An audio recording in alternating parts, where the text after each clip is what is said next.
with food for human consumption, as well as with animal feeds.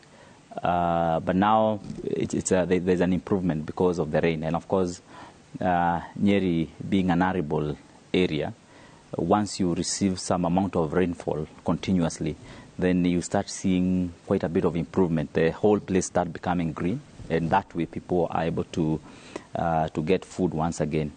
And so there's hope, quite a lot of hope. And I'm sure the situation, especially where help is needed, will not last long. So maybe that help with time may be then, of course, redirected to areas which are much more affected, where they are not receiving rainfall still. Yeah, but for now, I know in the next 2-3 weeks, we will have a lot of food available for people in terms of greens and, of course, any other food that will be consumed by our public, especially in Nyeri County. So we pray that the rain continues, and that will help to improve the situation in a great way. Maybe just to touch on this issue of GMOs. First of all, what are farmers in Nyeri saying about that lifting of the ban?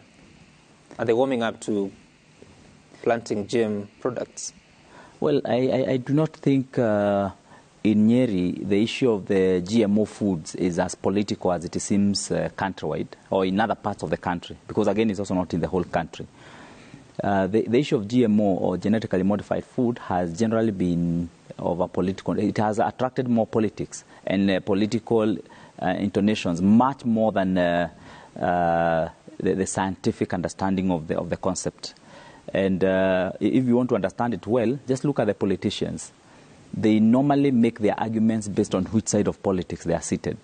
Yeah? If you look at, for example, now, we have the former Prime Minister on one side now who is condemning and criticizing the issue of the GMO foods.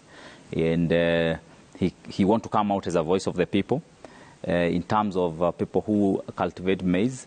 And now he's pitted against the president, who seems to maintain a stand that both of them shared when one was the Prime Minister and the other one was Minister for Agriculture. Yeah, because at some point they actually shared a platform where the former Prime Minister Raila Odinga and William Samoei Ruto, who was then the Agriculture Cabinet Secretary, and both of them seemed to believe and to think that GMO foods could improve the food situation and food security in the country. But again, now looking at a few years later, where now one is the president, the other one is the opposition leader, you find them making different arguments. And really, that's for political sake. The others who are arguing it from a moral perspective, and you'd understand, you have the church who are actually raising this issue from a moral background.